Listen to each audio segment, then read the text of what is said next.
Welcome to Mindful with Minaa, where we explore how mindfulness can enhance your relationships and well-being. I'm your host, Minaa B., a licensed social worker, mental health educator, and author.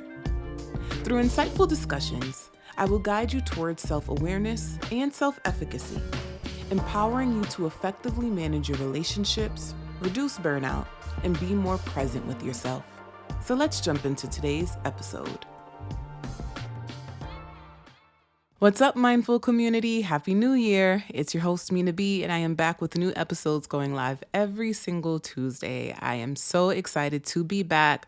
I hope you all had a wonderful holiday break. I hope your new year has been going well for you.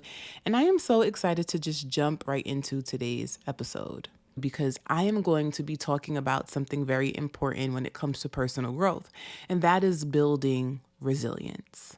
Resilience might sound like one of those buzzwords we hear all the time because of social media and mental health on TikTok and things like that. But trust me, it is more than a trendy word. Resilience is literally the backbone of how we bounce back from life's difficulties. And today, I'm going to explore what it means, why it's important, and how it shapes our mental health. But most importantly, as I always do, I am going to be sharing practical strategies that you can be using in your everyday life to build resilience. So, first, it's important for me to start with the basics and explain to you what resilience is. Resilience is often defined as the ability to recover quickly from difficulties, adapt in the face of adversity, and grow through challenges. It's about bending but not breaking when life throws curveballs your way. But here's the thing. Resilience isn't about pretending things don't hurt or bottling up your emotions. It's about acknowledging the pain, processing it, and finding ways to move forward. I always talk about the difference between wallowing and processing. When we wallow in our emotions, what we do is we're succumbing to the experience and we're succumbing to that feeling. So we will say, oh man, this challenge is hard.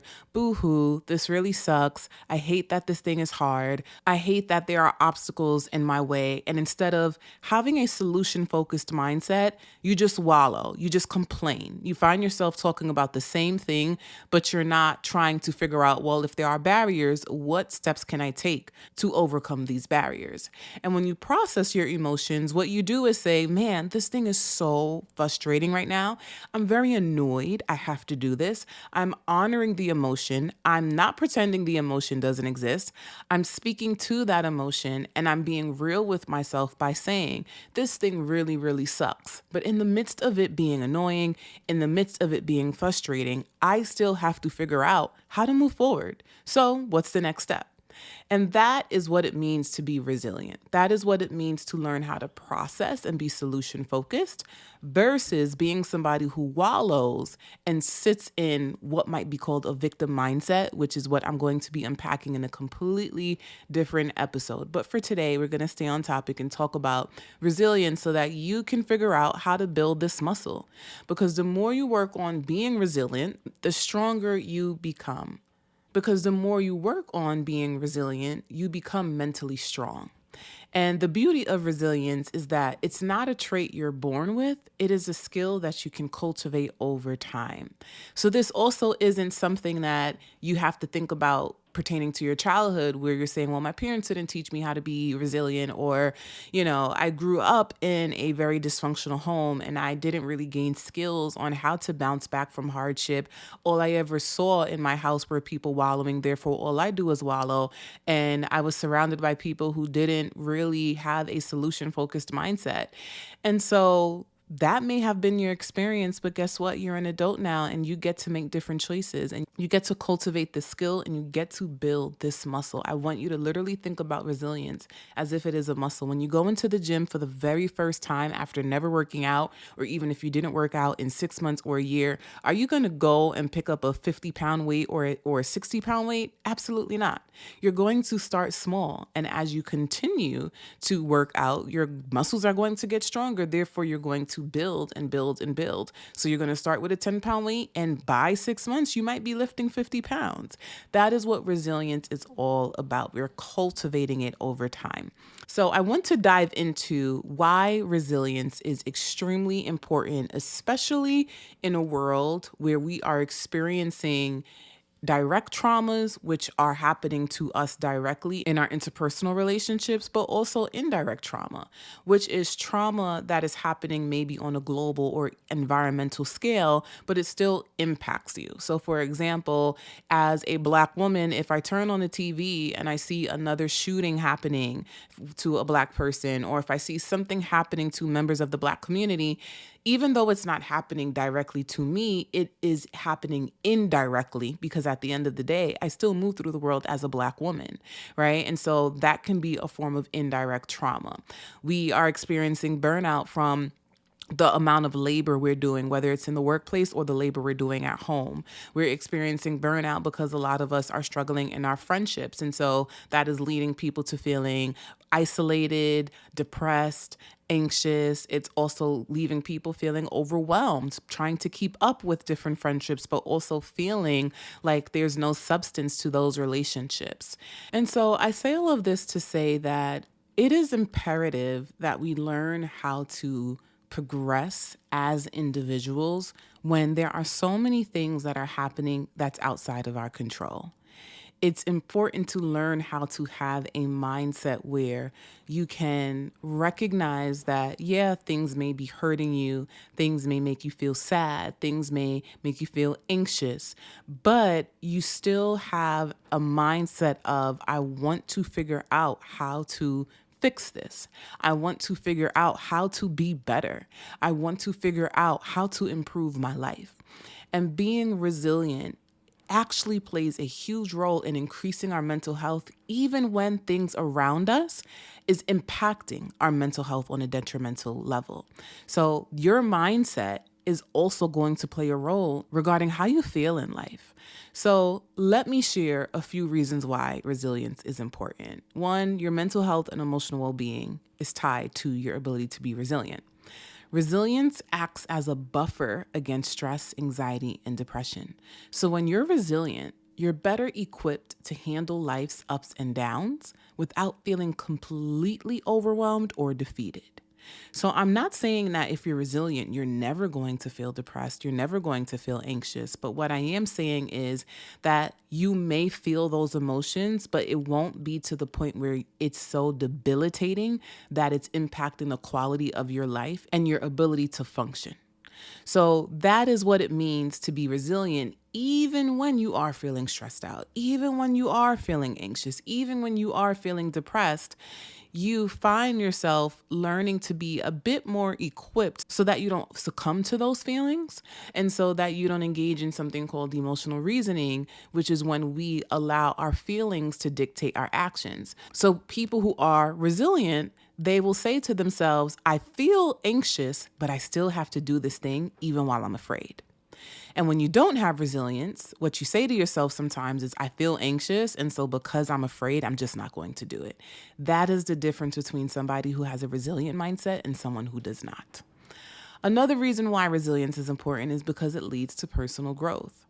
Challenges and setbacks are a part of life. I wrote this in my book, Owning Our Struggles. It is something I say frequently.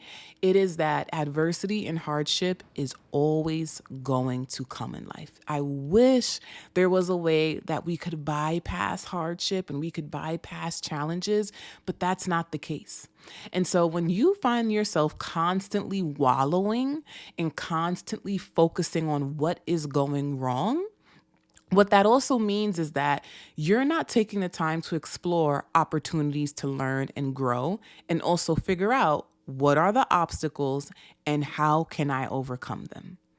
And so people who are resilient, what they do is they say, okay, there's an opportunity here for me to be better. And it's going to be hard because this feeling sucks and these circumstances suck. But I do know that if I get through this, there might be a reward on the other side. I also know that by getting through this is going to make me feel better about myself. It's also going to boost my self-esteem and my confidence, because that's what resilience does. When we as people overcome obstacles, it helps us to realize the strength that we have. And when we recognize our strengths, it also plays a role in our sense of self and our worthiness, because we say, wow, I have the ability to accomplish this thing. I thought it was so scary, and it actually makes me feel more confident to know that I can actually do this. So that is how resilience plays into personal growth. It also helps us with our relationships. When you are resilient, you can navigate conflict and maintain strong, supportive relationships. You're also more likely to communicate effectively, set boundaries, and seek support when needed, okay? And so I want you to be thinking about the different ways that resilience plays a role in your relationships and your ability to bounce back and your ability to deal with hardship, because there are going to be times where we have strife and we have conflict and things don't go the way we want it to go in our relationships. But people who are resilient tend to not take things personally, and they tend to bounce back from conflict even in the relationships that they're in. The last thing I want to share is how resilience plays a role in your professional success, because in the workplace, resilience is key to managing stress, meeting deadlines, and bouncing back from failures. We're all trying to grow and evolve in the workplace. And so when you are resilient, you find yourself tackling burnout differently from other people because you manage your stress differently. You find better ways to cope, but your mindset also helps you to understand that I can just get through this thing. It is hard for right now, but I will get through this thing. So that is how resilience shows up in the workplace. Now, I want to get a little scientific here, because I found some really interesting data. Did you know that resilience is linked to the way our brain processes stress? So when we face challenges, our brain activates the amygdala, which is the part of the brain that is responsible for the fight or flight response. And resilient individuals have a stronger prefrontal cortex, which is the area of the brain that helps regulate emotions and problem solve. This allows them to respond to stress more calmly and effectively. Studies have also shown that practices like mindfulness, gratitude, and self-compassion can literally rewire the brain to become more resilient. Isn't that amazing? What this is saying is that you have the power to train your brain to better handle life's challenges. Okay. And so, as I said earlier, you might be thinking to yourself, I didn't learn certain skills in my childhood, or I had a really, really rough upbringing. I had so many different forms of trauma that I experienced. Maybe you have complex PTSD.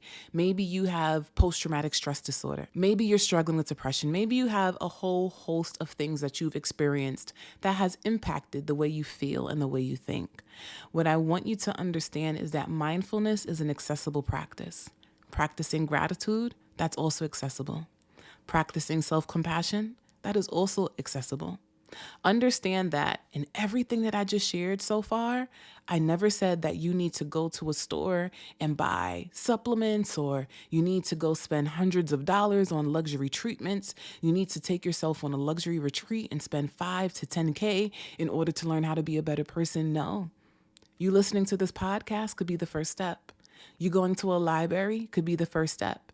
Whatever streaming platform that you use, whether it be Spotify, Tidal, Apple Music, whatever it is, you can listen to a podcast on there. You can listen to mindfulness practices on there. There are so many resources available to you to literally help you rewire the prefrontal cortex. Again, that part of the brain that regulates emotions and problem solving. If you choose to just wallow, then unfortunately, it's going to reflect in your personal life. So I just really want you to be mindful here, because I always hear people say, oh, that's easier said than done, whenever I'm giving them tips and practices, or people love to write that under my social media posts. And I'm like, yeah, everything is easier said than done. You have to be willing to work for what you want. I can't do that for you. So if I'm giving you tips and I'm giving you practices and I'm giving you all of this data, it is your responsibility to do something with it. I can't do that for you. I come to inform and I come to educate. But people who are resilient, you know what they do? They say, oh, I'm going to take the free resources Minaa is giving me and I'm going to apply this to my life. Therapy is expensive. Okay, this podcast is enough. Reading books, that might be helpful. Can't go to the gym, let me take myself on a walk. Let me turn on some YouTube. Let me approach life in a way that is accessible for me. That is what it means to be resilient.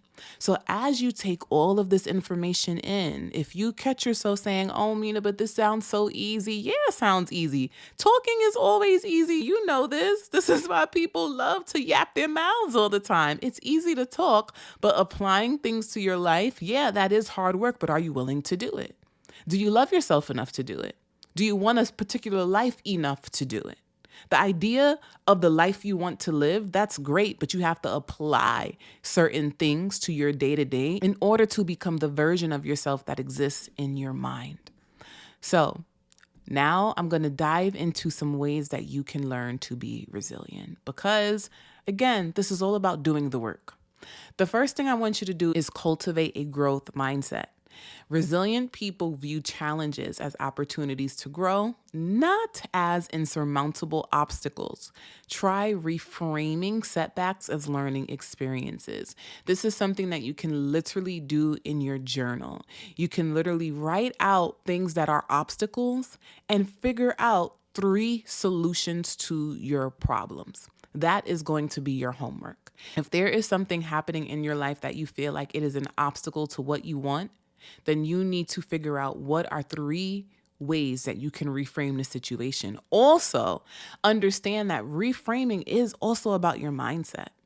So there are going to be times where we can cultivate tangible solutions to our problems. There are also going to be times where we have to realize the only solution here is changing my mindset, because this is a situation that's outside of my control. And maybe I have exhausted all of the resources possible to change this situation, but I see that there's nothing that's working.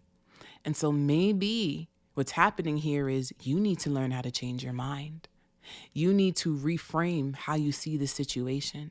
You need to lean into radical acceptance and recognize this is an obstacle that may not be going anywhere. And that doesn't mean that you're going to have an unsatisfying life, but you will if you tell yourself that. If you allow certain obstacles to define who you are as a person, then that is really going to lead to you having a host of mental health problems, and it's going to impact the quality of your life. And so you need to learn how to reframe experiences, but also reframe the way that you think. You also need to build a strong support system. Resilience isn't about doing life alone. It is important to lean on friends, family, find a support system, whether that be a therapist, a coach, a counselor, a support group, whatever it is. Understand that connection is key to bouncing back from hardship.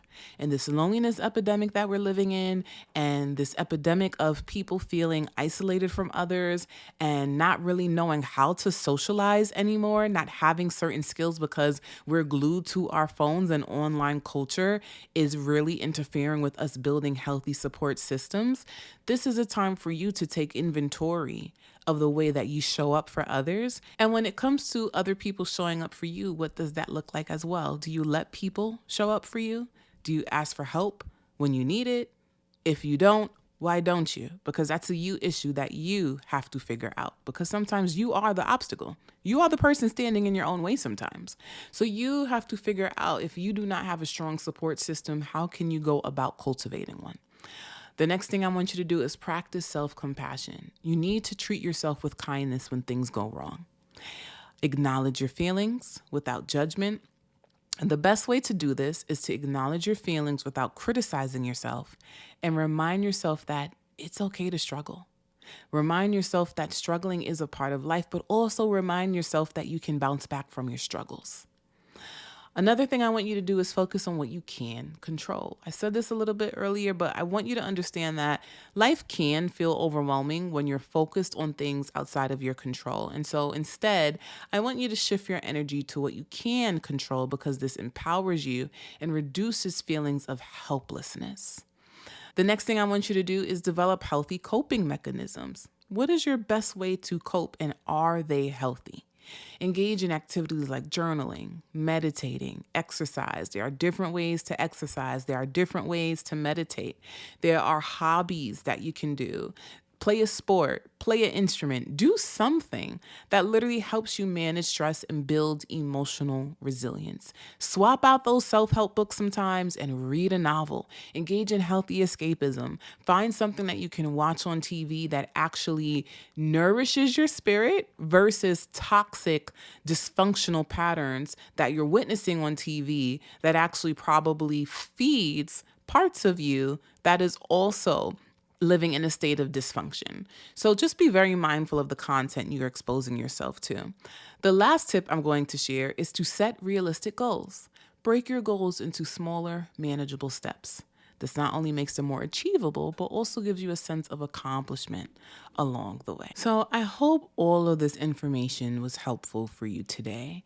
I want you to know that resilience is one of the most powerful tools we have for navigating life's challenges.